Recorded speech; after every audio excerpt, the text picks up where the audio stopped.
This morning I woke up and I looked in the mirror and every part of my body was in place. And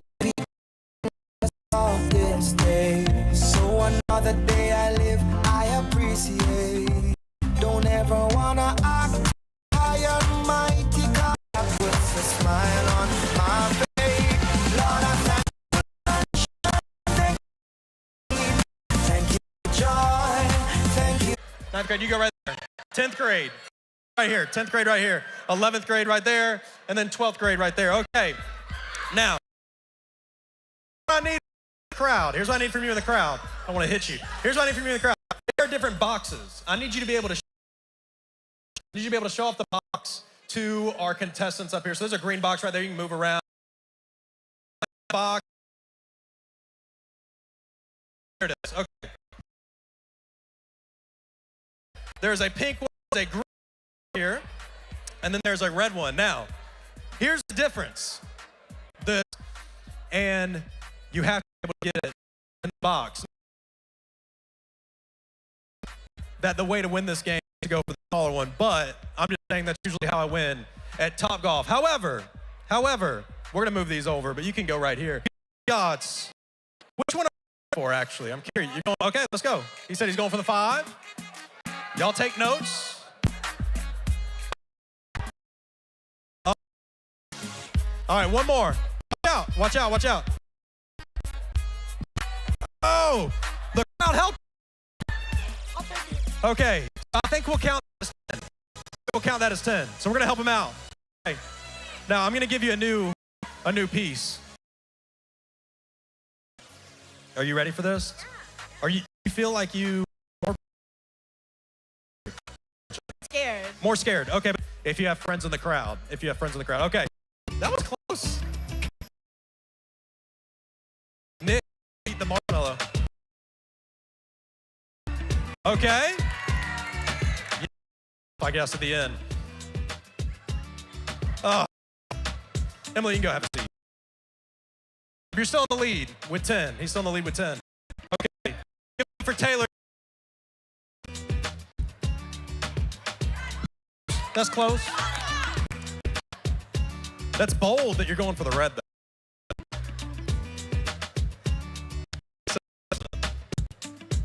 though. Okay. So I thought I was going to roll back in. All right, you can go have this is my. So there's that. But there's that. Oh, he said.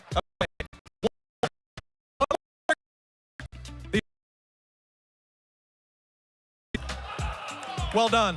Well done. Hey, at least you looked good doing it. Thank y'all so much for indulging my golf addiction. That TikTok, because there you go. Take those out. All right, here's what I need. We're gonna get together a little bit. I need everybody to come up to the front.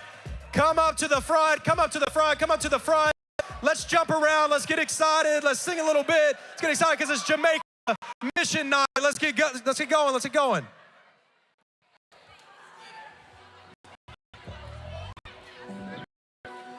Inside Out. How are we feeling? We're feeling good up here, I can tell. All right, let's try this. Come on, say. I don't know why. Hand to the view, count of love is ever the one. I'm lifting you, never been so sure. I want your heart. Say, God, I just wanna be where you are.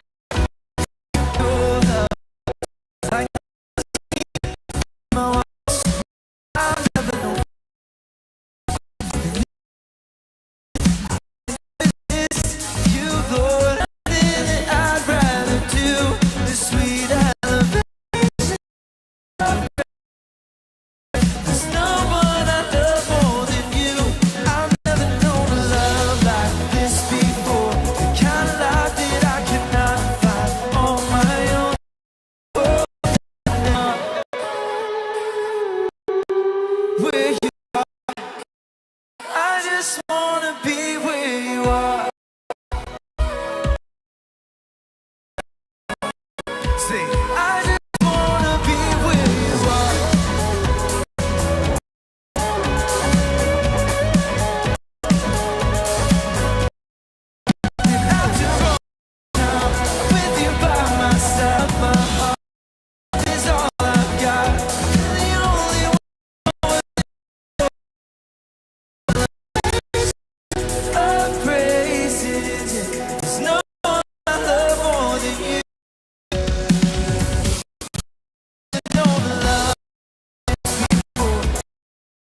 gonna sing this song together.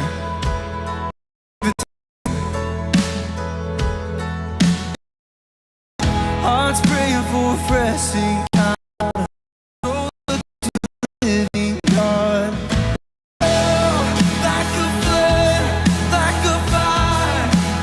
Oh, Holy Spirit, come. Oh, Holy Spirit, come.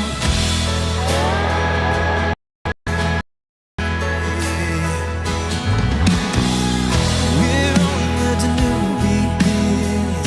God, we know you have so much more. We're looking for a new horizon. We're praying for your rain to pour. It overflowing our true redemption. It overflowing our new. We're ready for a new revival. Oh, like a flood, like a fire. Holy Spirit, fall in this place. Fill our hearts. Holy Spirit, come like a flood, fire. Holy Spirit, come. Oh, Holy Spirit, come.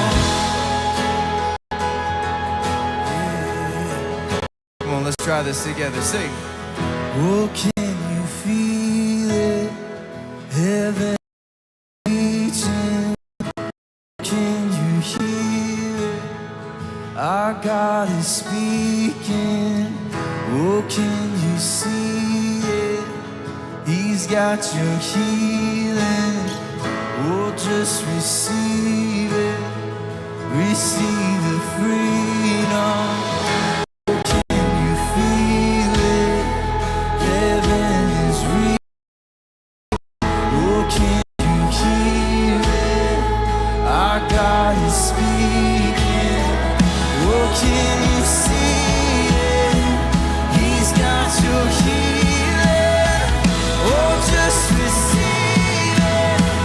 Receive the freedom. Come like a flood, like a fire. Holy Spirit, fall in this place. Fill our hearts. Holy Spirit, come like a flood, like a fire. Holy Spirit, come. Oh,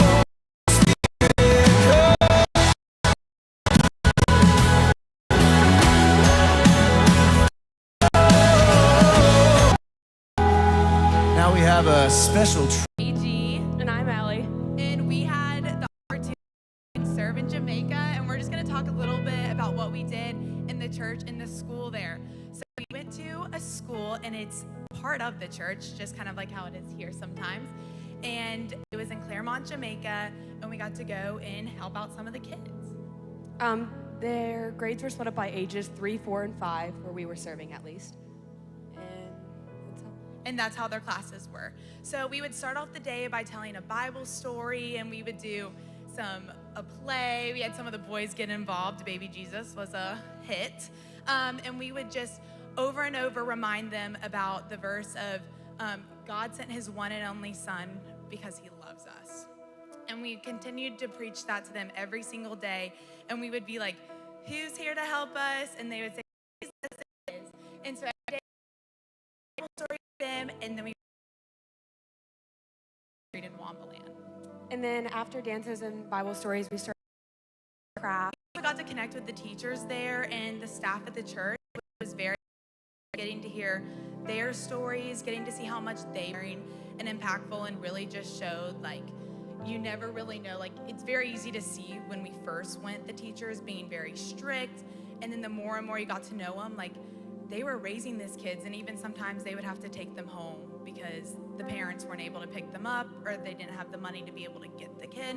And just seeing how much these teachers poured into them was so incredible. And then also, of course, getting to know the kids, just getting to spend time with them and dance with them, and everything. Like there are other people out there that like need help, and just really getting to know them, whether that's dancing, crafts, Bible stories, eating lunch, or even like helping with drop off, like get kids to their parents. Like little things that really make you connect with kids that you never really would have got to if you didn't go on the trip. Overall, getting to work with the kids at VBS and getting to know them, getting to know the teachers, getting a better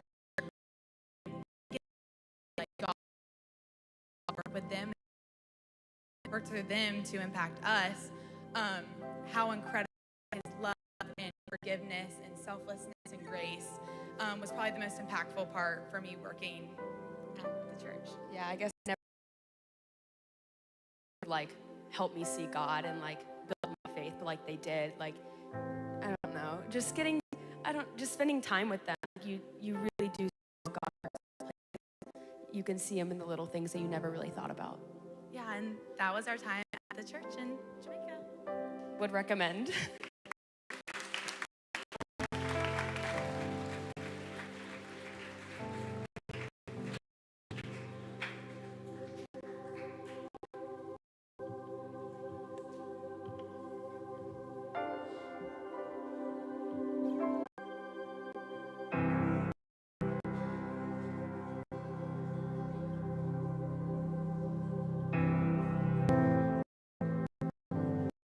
I just want to set up a time to really tonight. So I want to give you guys the freedom to worship the way that you want to. So that means sitting down, standing up with your arms raised, getting with a friend and praying. Worship is really, really beautiful, and it can be however you want to do it. I might even sit down on the ground, so feel free to join me.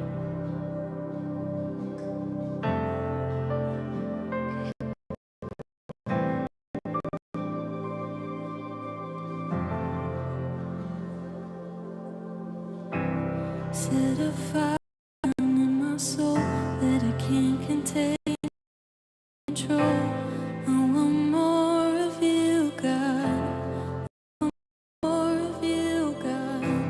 Set a fire down in my soul that I can't contain, that I can't control. I want more of you, God. I want more of you, God. Set a fire down in my soul that I can't contain, that I can't control. I want more of you, God. I want more of you, God. Set a fire down in my soul that I can't contain, that I can't control.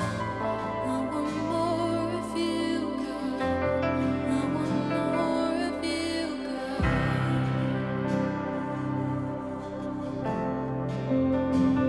One more of you, God. Let's sing that together. Set a fire down in my soul that I can't contain, that I can't control. I want more of you, God. I want more of you, God. Set a fire down in my soul that I can't contain, that I can't control. I want more of you, God. I want more of you, God. Set a fire down in my soul that I can't contain, that I can't control. I want more of you, God. I want more of you, God. Set a fire down in my soul that I can't contain, that I can't control. I want more of you, God. I want more of you, God.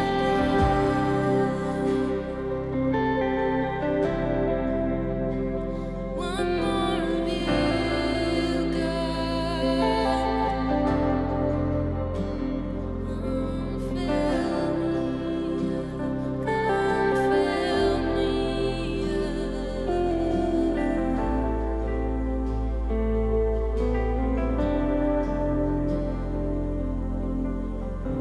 Set a fire down in my soul that I can't contain, that I can't control. I want more of you, God. I want more of you, God. Set a fire down in my soul that I can't contain.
Love's like a hurricane, I am a tree bending beneath the weight of his wind and mercy. And all of a sudden I am unaware of these afflictions eclipsed by glory. And now realize just how beautiful you are and how great your affections are for me. And oh, how he loves us so. Oh, how he loves us. How he loves us so.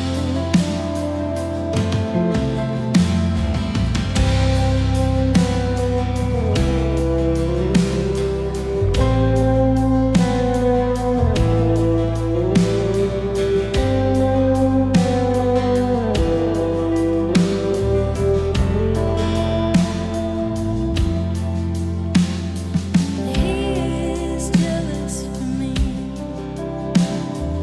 Love's like a hurricane, I am a tree bending beneath the weight of his wind and mercy. And all of a sudden I am unaware of these afflictions eclipsed by glory. And now realize just how beautiful you are and how great your affections are for me. And oh, how he loves us so. Oh, how he loves us. How he loves us so.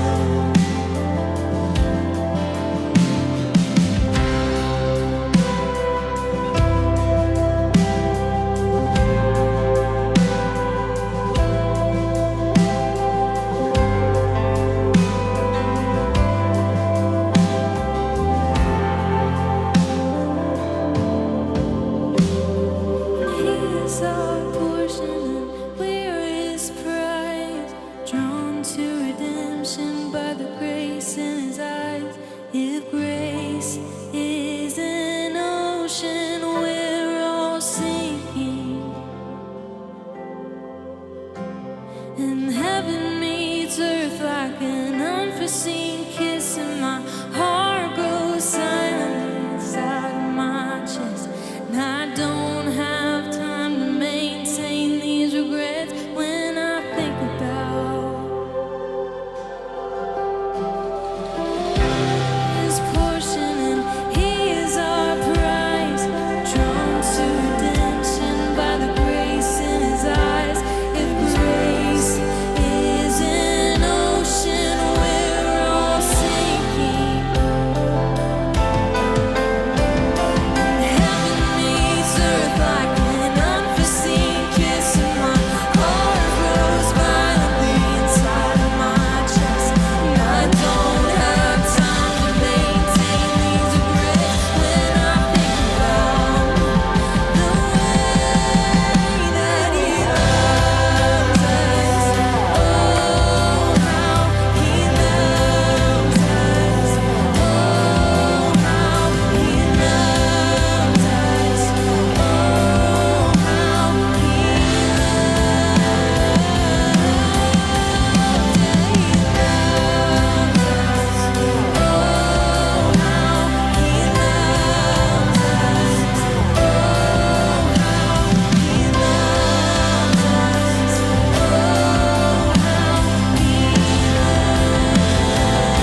that you have an abundant love for us. And no matter what we do, where we run, where we hide, you are always there, right next to us with open arms, ready to receive us. God, I thank you for the beauty in missions and that you honor it and you love us for doing that. And we get to share your love with other people that haven't been able to hear about you and learn about you. And it is such a beautiful thing, and I'm just so grateful. God, I thank you for this evening and these students, their vulnerability. I just pray that they grow closer to you and see more of you, and most importantly, feel loved by you tonight. We thank you, and it's in your name we pray. Amen. You guys can have a seat.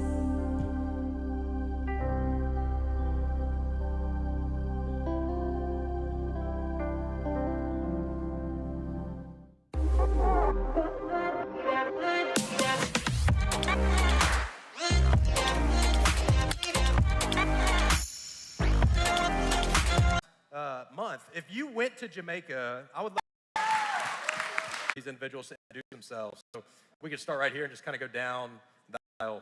You want to introduce yourself? All You right. I'm Audrey. I'm going to 11th grade. go into 11th grade. I'm Mackenzie. I'm a senior, rising senior, and I go to Whitewater. I'm Cranford. I'm a rising 10th grader, and I go to Stars Mill. Rising 11th grader. Nick. I am Nick Carmichael, and I guess I could be considered a rising senior, Super senior. depending on how You're you super look at senior. That's awesome. You can be. You I'm can. not at school anymore, but I'm still technically a rising senior. I love I it. hate to say that. I love it. No, each and every one of these individuals, just like everybody that went on the trip, like I said, they all were impacted in a special way, and I'm excited for you to be able to hear a little bit of their stories. And I mean, I'll chime in a little bit, but I know that this time they want to hear from y'all. So go ahead and cue the first question up. What caused you to want to go on this trip? And anybody can jump in. Cranford, if you want to start us off, go ahead. What caused you to want to go on this trip? Anybody can jump in, but Cranford, I want to hear from you. What caused you to want to go on this trip, man? I wanted to go because I thought it'd be a cool experience. I saw a bunch of people posting about it last year and stuff. So I just thought it'd be good if I went to it. Yeah, very cool. So you saw the posting and you're like, man, I gotta get. You had FOMO a little bit. Is that normal for you? Do you get FOMO a lot, or? Okay, you do. If we ever see Cranford liking people's pictures on their vacations, we know you got FOMO. Yeah, go ahead. A lot of my friends went to Costa Rica, and they just talked about how much it changed them. You know, I really wanted to experience that. I'm really happy I did. That's cool. I saw it and I thought it would be really cool because I heard a lot of my friends really went, and we're really privileged here, and I really wanted to experience everything that everybody from Costa Rica talked about, how different life was. I really wanted to see how that was over there, and I really just kept asking myself, how can I help? Because we have so much here that I was just wondering, if we have so much and we have so much to bring over there, what can I bring over there to help change that community? That's cool. I love that. Nick, what caused you to want to go on this trip? So if I'm totally honest, I've been thinking a lot about this question, and I don't have a whole lot of time here, so I don't want to take up all the time, but initially, Mary Beth, and I did not want to go. I gave every reason for not going, whether all kinds of reasons. I'm 46 years and I've been in a very difficult place in life for quite a while, for a lot of reasons. One of my guys I've talked to about, and inside just conversations, but the Lord for quite a while, and in the past year, moments throughout life, and again, we talk, our IO guys, we talk about different moments in life throughout your story where you have moments where the Lord just kind of hit you at different times, and I just knew that it was a time that I needed to say yes, and that's basically how I ended up here. Wow. And it has been a fantastic kind of bookend experience for me, closing a chapter in my life that I really needed to close. And I'll leave it there. That's awesome. I love that. Yeah, that's incredible.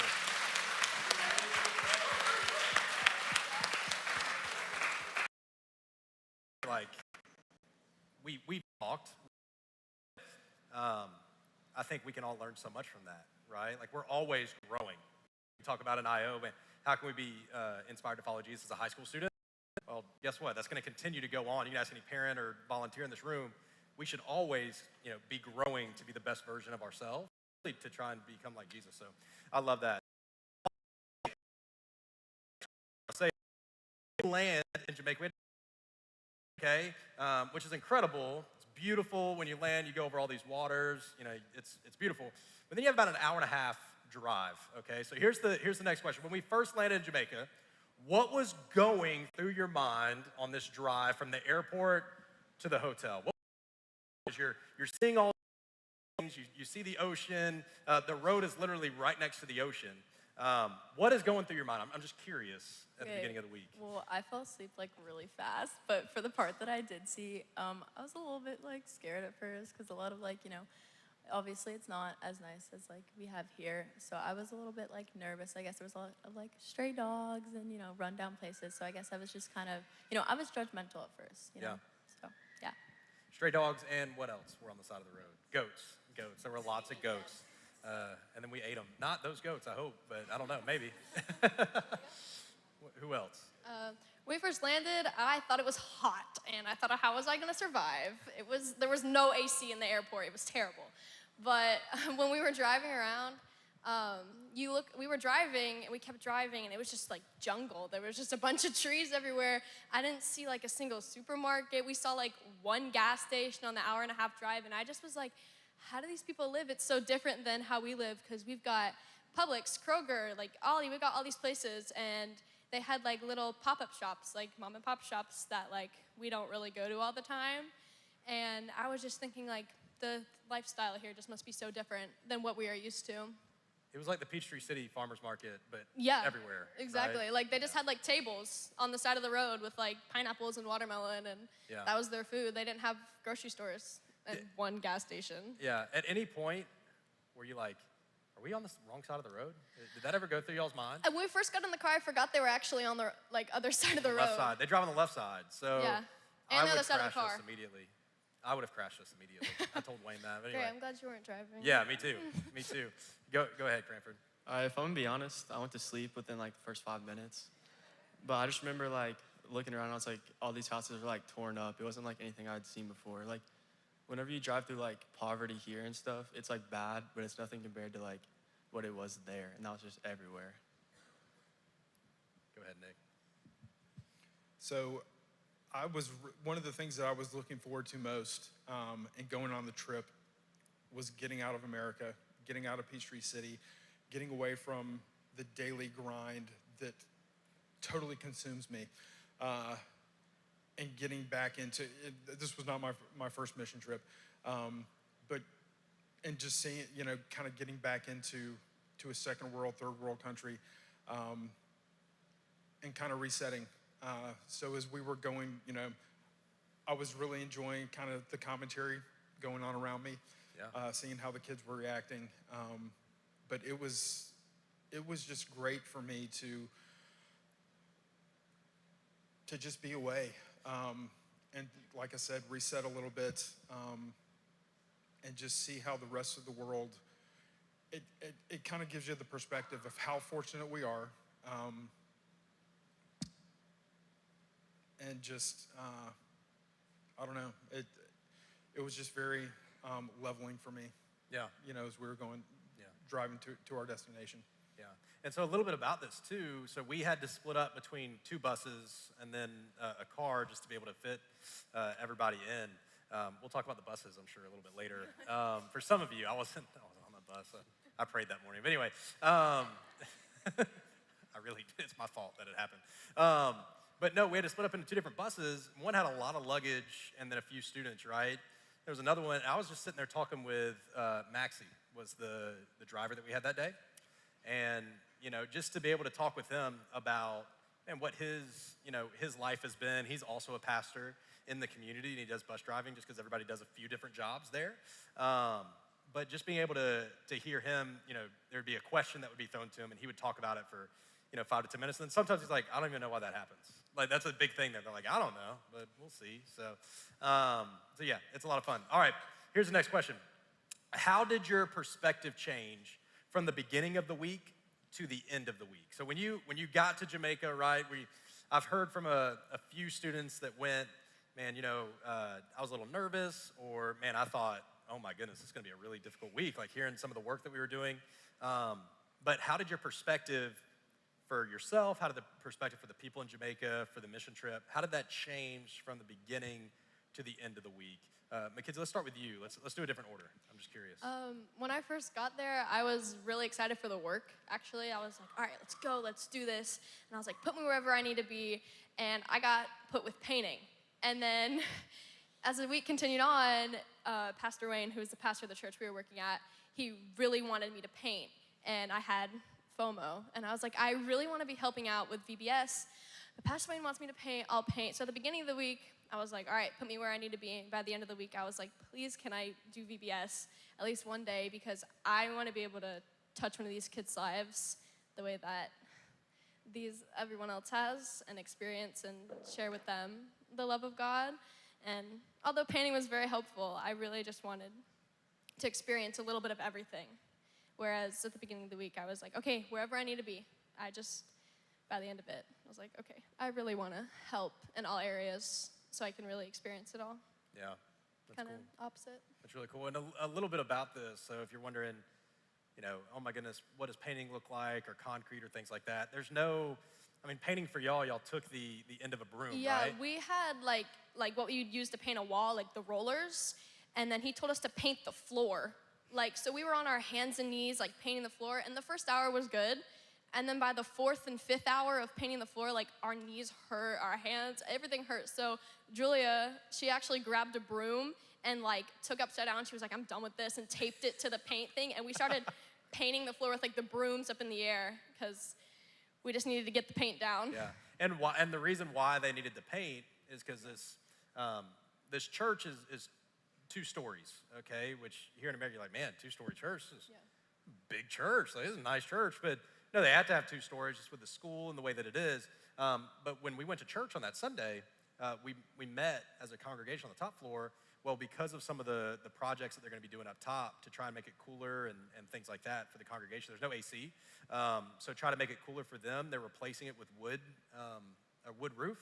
So they're going to be going downstairs. So the work that they were doing was not just, oh, let's paint a wall just because. It was, hey, we're painting, this room to where the congregation is going to move downstairs to be able to do that. So that was really cool perspective. Cranford, what about you? So the first couple of days, or really the first 2 days, I was like, this is gonna suck. Because we all just no one really talked to each other. We just had our own separate groups. And then the work was just not very fun the first couple of days. Or the first day really. Because Sunday we just went to church, and that was interesting. And that's a great way to say it. It was very interesting. And so through the work, we became closer with each other. So throughout the week, it just became easier to do stuff with these people, because it wasn't me going to lay concrete with a bunch of strangers. Yeah. Hey, can you walk us through the concrete process of how we did that? Yeah, so you would take dirt, there'd be a big amount of dirt, and you'd have someone shovel, or people shovel, and you'd have people take buckets, and they'd fill the buckets up with dirt, and they'd take it to wherever we were laying it, and they'd lay it down, and you had to do 5.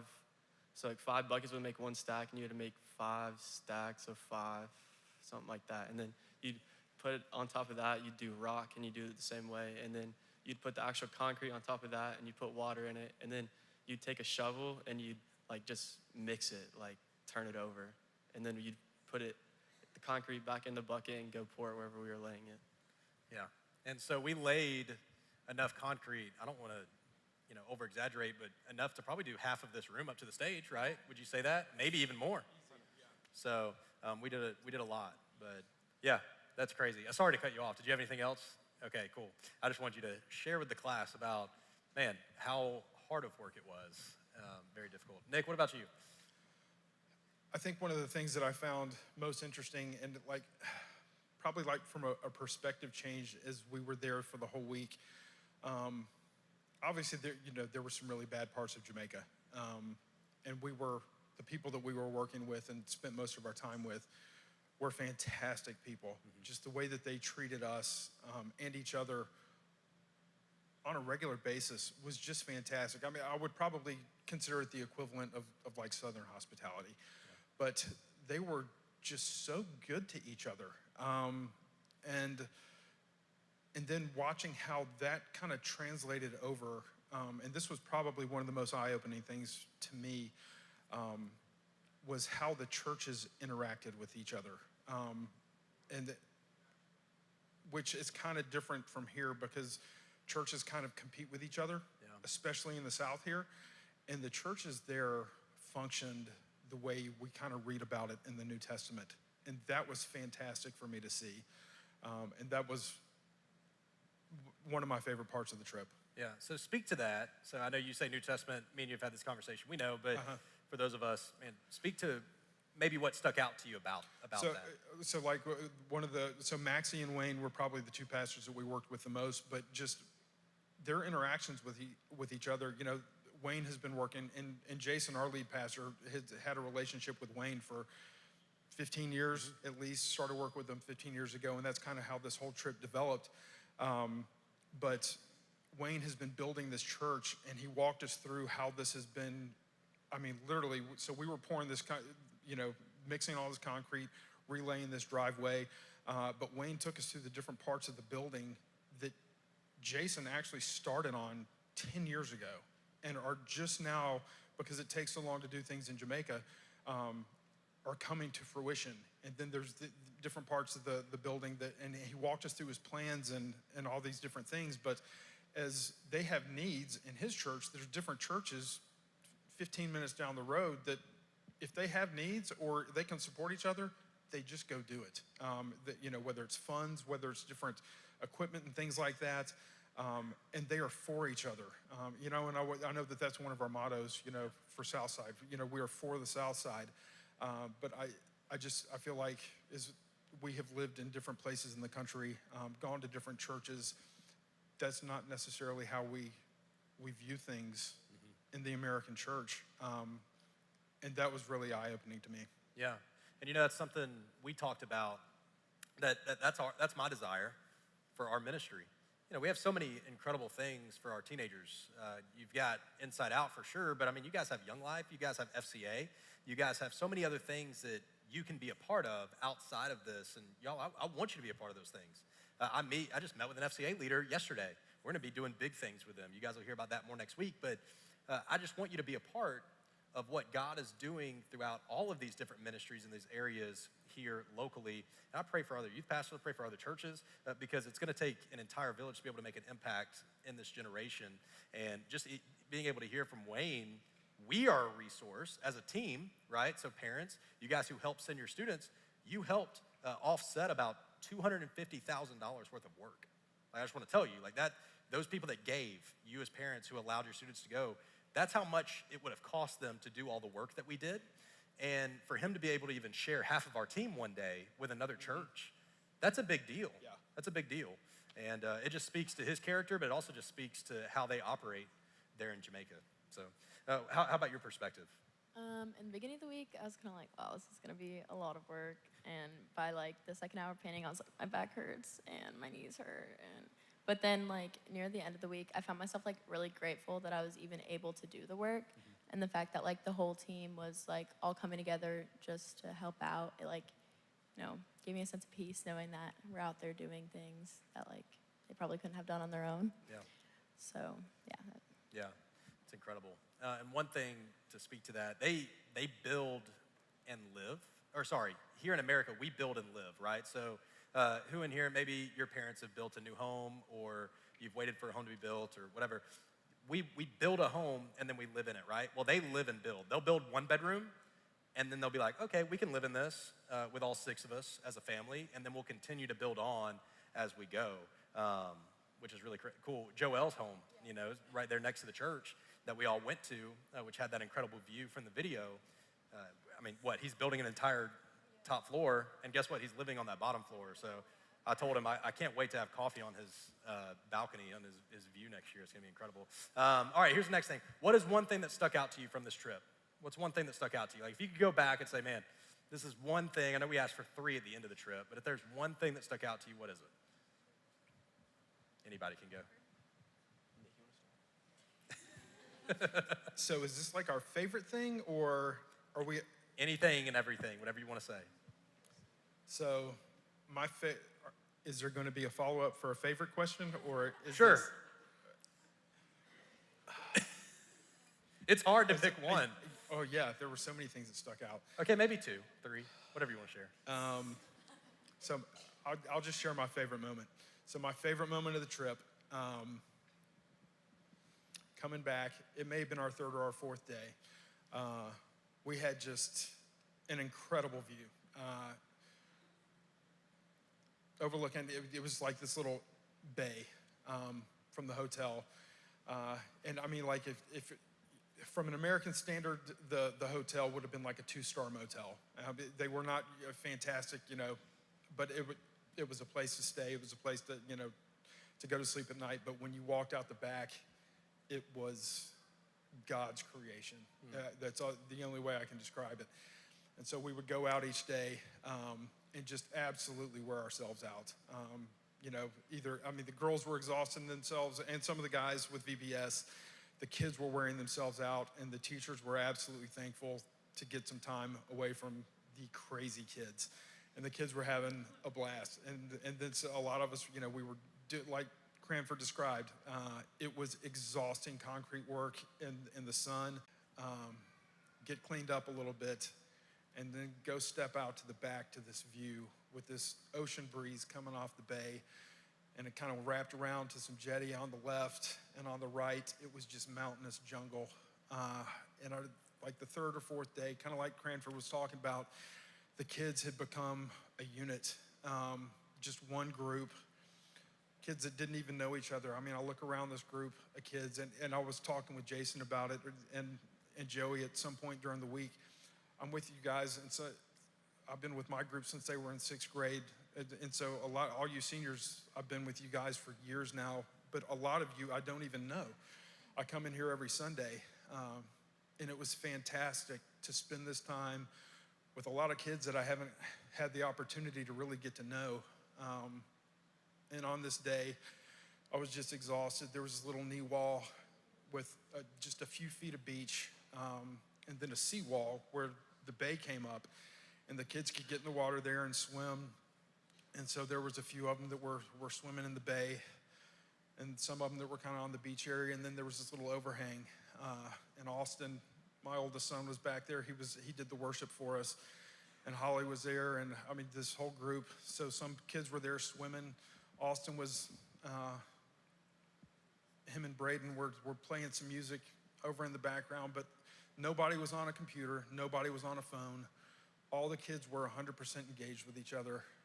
And to me, it was one of those moments in life that was just how God intended things to be. And it was just, Right there. that was it. So this is just a little snapshot of that little beach area. And that was my moment. It was like God reached his hand down and put it on my back for a moment. It's beautiful. I love it. What about you, Audrey? All right, I can't believe I haven't been in this with my parents, but my favorite part was not having my phone. It's not Yes, having your phone? yeah. You hear that, Mom and Dad? Not having your phone. Okay. He said, great. That's awesome. Cut the bill. It's fine. You're good. But like, I actually became friends with so many people that like I've never talked to before. And with all my extra time, like I was able to get in so much Bible study, and like I got so much more insight on my life and everyone around me, and I was able to absorb everything without just like getting on my phone all the time, and like my FOMO wasn't there. Yeah. So yeah, I actually really enjoyed that. Yeah. I mean, I think for me, it would have been a completely different trip if everybody had their phones, just because you just get consumed. We all know. We talk about it, right? We don't even like to talk about it anymore because we know. There's now screen time on our phone that tells us how bad we are at looking at our phone. It's crazy. I'm like, how did I go up 40%? I have no idea how that happened. I was at 8 hours last week. I have no idea how I went up 40%. That's a joke. But no, it's just, we get so consumed so easily. And sure, you might sit there and go, y'all were in Jamaica. Of course you didn't need your phone, but man, go sit out by Lake Peachtree. Go sit outside on your back patio, whatever it is. Leave your phone on the charger and go and have some time with the Lord. That can happen here. It's a great thing about God. It can happen here just like it happened in Jamaica. Either one.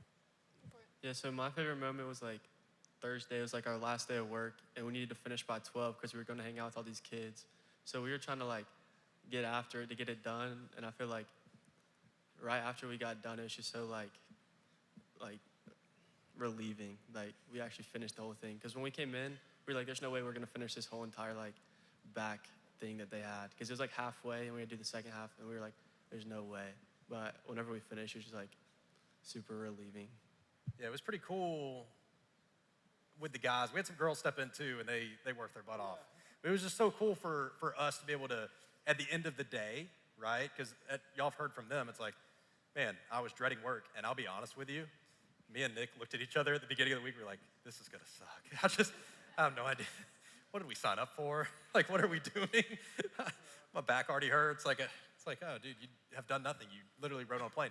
But at the end of each day, we were looking at each other going, man, I can't wait till we get there tomorrow, right? We were eating breakfast kind of early to where we could hop on a bus because guess what? It was another 35 minutes up a mountain to be able to get there for us to be able to do work, and everybody took ownership of it, which is so cool. And it just made me think, what would that look like here if we took ownership at our schools, if we took ownership of our small groups and growing our groups and having people be here at Inside Out to see a group that I get to be involved in take ownership of what the goal was, and we accomplished it. It was really cool to be a part of. I was also very happy it was our last day of work, so there was that. It's me, anyway. Something that stuck with me was the kids that we worked with. The kids were like really young, 3 to 5, and seeing how they worked and operate was crazy. Because if you imagine a 3-year-old in America, if you ask them to sit down and like wipe their table and sit quietly and take a nap, they're not gonna do it. They're 3. They wanna run around. And seeing everything that those kids were doing was crazy. And there was one kid, his name was Corey, and he was really quiet and really reserved, and he had nothing. He did not want to be a part of the dancing. And so I went up to him and I was like, hey buddy, like, do you want to dance? And so from like Wednesday or Tuesday it was Tuesday when I met him, he just like clung to me, and we just kind of spent all the time together. And hearing him talk about what he's excited for, like what he's excited to eat, and how he went from a really shy kid on Tuesday who was kind of hiding under the table to wanting to be spun around and dance with all the kids was crazy by Thursday. And hearing him say I love you to me after knowing him for about 2 days was insane, because Pastor Wayne had told us early on in the week that 60% of these kids go to homes that just aren't safe. They go back home where they have 1 bedroom to 5 people in 1 bed, and they just don't have a lot. And their parents, most of them are working, and they're not home, and their siblings have to take care of them. They have to take the taxis home, as you heard KG and Ellie talking about. And hearing this kid who may not come from a safe environment just say, I love you, and like, I'll miss you, and don't forget about me, it was just crazy. He was 3, and that is something that will stick with me forever. Yeah, it was amazing to talk with the students, the kids that are a little bit older, 5, yeah, 5 there years was old. 4 and 5-year-olds. It was amazing to talk with them because they're like, we can't wait to see you next time, right? Yeah. And then even the teachers, I know I saw some of y'all take pictures and things like that with the teachers, but just to be able to hear how grateful they were, not just to get their students out of their class, but how grateful they were that we were able to be there. And I was like, hey, are we welcome back? And they go, please make sure y'all come back. Yeah, they were really excited for like stickers. Yeah. I remember they went crazy when KG brought out stickers. Yeah. They're like, we need all the stickers. Leave them here. That's the giveaway here next week is stickers. I hope you guys are just as excited. No, I'm just kidding. All right, we have one more question. We talk about how mission trips are life-changing all the time, right? We even did it in our promotional. Hey, this could be a life-changing week. Make sure you sign up, all the things. I'm curious if you believe that this is true now. I have a feeling that all the answer is going to be yes. So if so, why? Why do you think that's true? And and I'll say with this. I know we had another question, but we'll end it with this. Because of that, if somebody's in here and they're going, man, I should sign up next year, what would you? And they're kind of on the fence. What would you say to them? Anybody can go. I'll go. I definitely agree that this is changing for me. Like, now I see things in a different way. Like, I'll be doing something and I'm like, wow, like, when you think about it in Jamaica, this is something that, like, a lot of kids couldn't dream of doing. And I find myself, engaging with the Lord more and stuff like that, knowing that, there we're trying to teach them about it. We're not home. We could literally just, like, look it up. And so that's definitely changed. And if you're thinking about doing it, 100% do it. Like, it'll change your life in the way that you see things. And it brought me so much closer to God. So I hope that if you do sign up, that it'll do it for you too. That's awesome. Yeah, the mission trip was very life-changing, and I think about what I do now and where we live. And if you didn't know, Jamaica's flagged as like a red country, and like that was something that was kind of on my mind going into it was, oh my gosh, are we gonna be safe? Like, I know we're gonna be safe, but if we go out, like I was just scared. And seeing how everybody lived and how they were so welcoming, as we talked about, they were just loving people, and they don't get offended by anything. Anything that was said, they were like, whatever. So I think that perspective was just something that I took back here, was just how they love everybody and everybody around them. And on top of that, water and essential things are really expensive there. Like soap, they didn't have soap at the school. So like little things that we take for granted here, just really paying close attention to them, because our water at our hotel didn't work for a couple days. It was like a trickle to try to take a shower. So little things like that when we go to take a shower and the water just comes on, well, the water doesn't always go on for them. Yeah. They have to switch between city water and reserves, and just little things like that I really didn't think about until I came home. And I was turning off all the faucets and all the lights. And I was like, we take this for granted. Yeah. This isn't guaranteed. We just have it. Yeah. That's right. It just really, really changed how I view things, changed my life. It's incredible. All right. What else? So I think that if you're looking for something to change your perspective, to get you outside of your box, then it's absolutely something you should do. Whether or not it's life-changing for you is up to you. It's what you're willing to let the Lord do in your life, and what you do with that perspective going forward. But it's an opportunity that I would absolutely recommend to any of you. All of you are in different situations in life. You're all experiencing different things, and you're all dealing with different things, and you have different questions.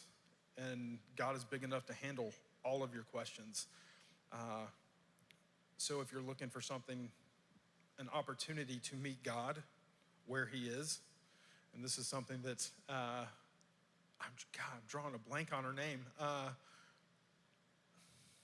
Oh no, it was Wayne. Wayne said it. That was one of the first things he said. God lives in Jamaica and he visits the United States. So. And I'll say this with the view, he's not wrong. He's not wrong. So I actually loved that. And after the week there, I'm not going to argue with him. Yeah. But it's an opportunity, like I said, for me, it was a reset. And it will change your perspective. And depending on where you are, what you're going through, the questions that you have,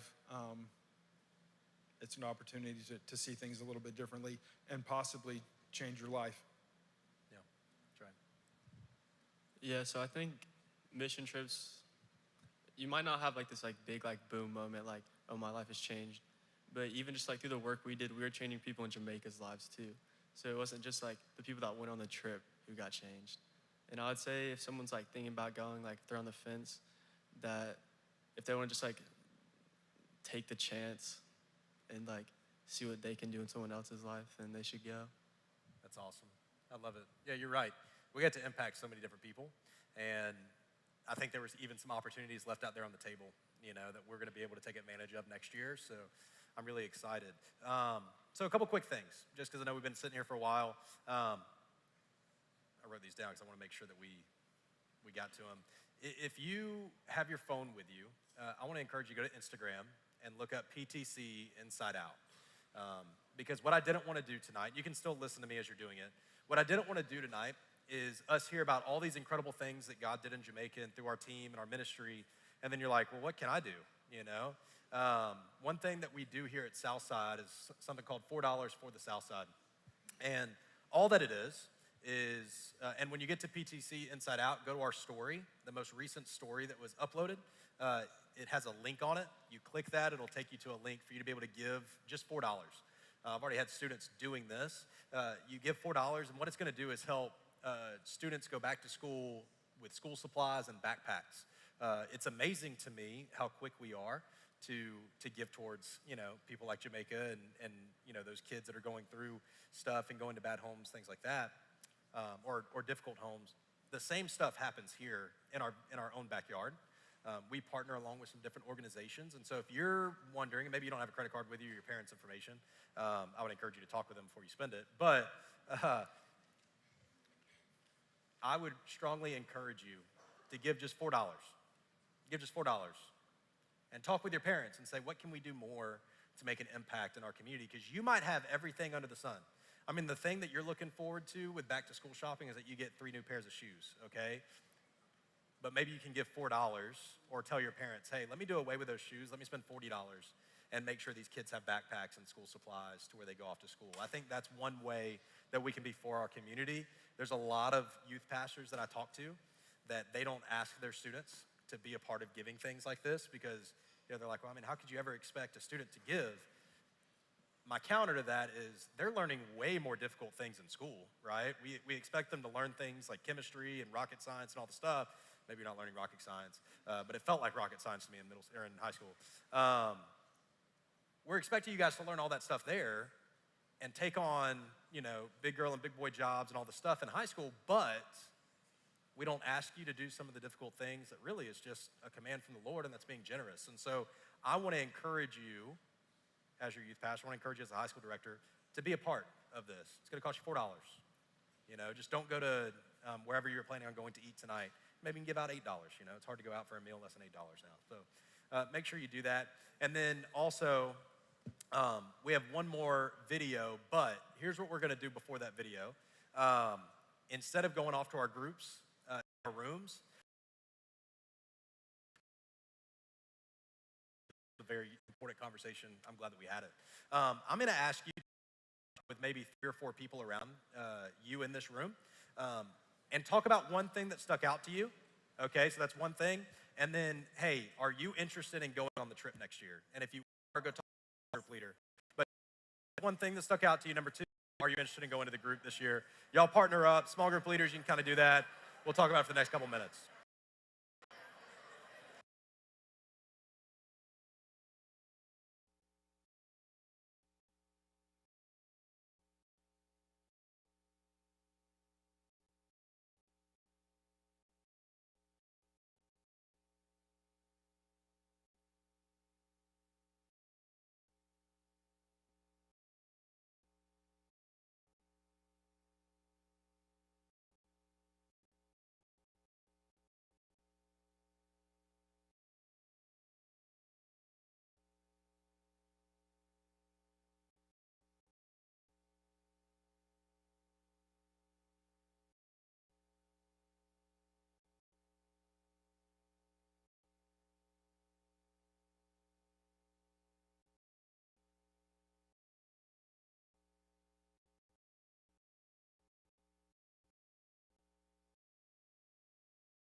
All right. I know you guys are still talking, but if I can get everybody's attention, I know y'all are still talking. It was really quick. We can continue this conversation. Give me 1 second.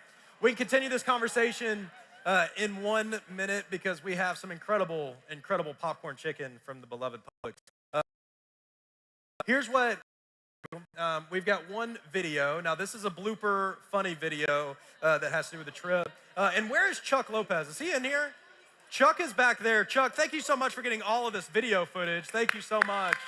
You're incredible. Great job. Hey, so what we'll do is play this video. I'm going to step. Since the video is over, y'all go get chicken. Y'all continue to talk about this. But without further ado, check this out. Hey guys. Welcome to the Ultimate Jerk. You are the reason for life, the air inside my lungs. And there's no telling where your love is unexplainable. And what your grace has done is nothing but a miracle. So tell me, how could I ever turn away from you when you've always been the way, the life, and the truth? You've given me a new heart, true reality. I'm living for the one who set me free. You've given me a vision better than a dream. You ain't gotta wake me up, it's not a fantasy.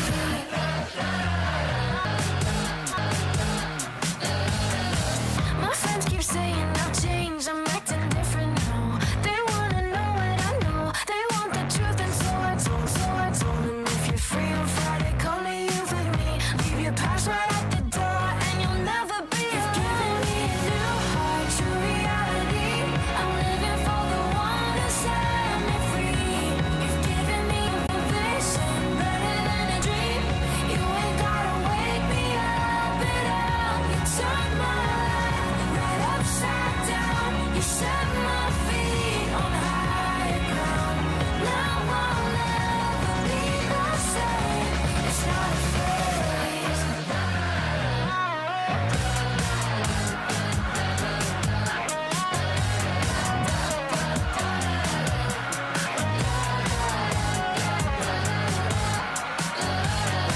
I'll never be the same. My heart's forever changed. I know the old me is over and buried in the grave. I don't care what they say, cause I'll never be ashamed of his love that saved me. 180, the type that's never fades.